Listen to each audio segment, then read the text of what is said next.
So this right here is why you'll see me double spreading large format tiles 99% of the time. I've been using this method for the best part of 10 years, and in my experience it's the most fail-safe way to install large format tiles. Connection and coverage are key to a lasting bond. Whether it's the tiles that are concaved or a bump on the wall, these things will stop you getting proper coverage and connection, especially when you're just back edging the tile with the flat side of the trowel. So while I'm on this large kitchen floor here, I'll show you my exact method for applying tile adhesive when installing large format tiles. And we'll lift the tile up later to show you what's going on underneath. My go-to tile adhesives are Bow Flex 1 and Bow Rapid 1. They are both high strength, flexible adhesives. The Rapid is a 3-hour set and the Flex 1 is a 6-hour set. So there's a good balance between the two depending on the job. A good medium consistency is ideal. You don't want it to be too wet or sloppy, otherwise it will go everywhere, but you want it to be loose enough that the ribs collapse and eliminate trapped air. So let's show you exactly how I do it. In this example, I'm laying onto Ditra uncoupling mat. So first I'll use the flat side of the trowel to fill in the indents. Then using the notch side, I'll spread the adhesive, keeping the ribs in the same direction.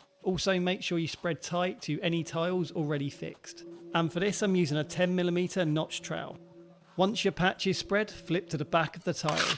Next, using a 6mm trowel, I spread the adhesive in the same direction as the floor ribs. A quick side note here, you might have a directional arrow on the back of your tile. Take note of this or mark which way it's facing, as you'll want to lay the tiles in the same direction most of the time. Also make sure you get full coverage on the corners, as these are particularly weak points. Now it's time to fix the tile. After you place it, give it a good push and a wiggle to start collapsing the ribs. Rubber mallets or vibrating tools can also help compress the tile if needed. Clean any adhesive from the joints using the corner of your sponge. Add your tile spacers, and for large format tiles I'd definitely recommend using level clips to get everything flat and smooth. You saw earlier how banana shaped this tile was, and these BWE leveling clips will help flatten it out nicely. I'll leave a link to my review of these clips, and in my opinion these are the best on the market right now. Just tighten them up, I give this one a bit of a whack for good measure, then make any final adjustments.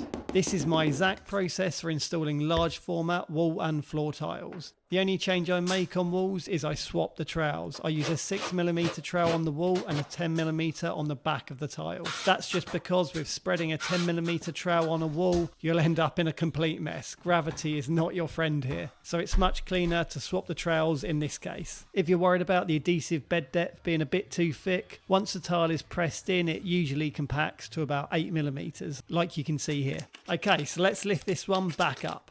So removing the leveling clips first. Straight away you can see how strong the suction is. It's really tough to pull up.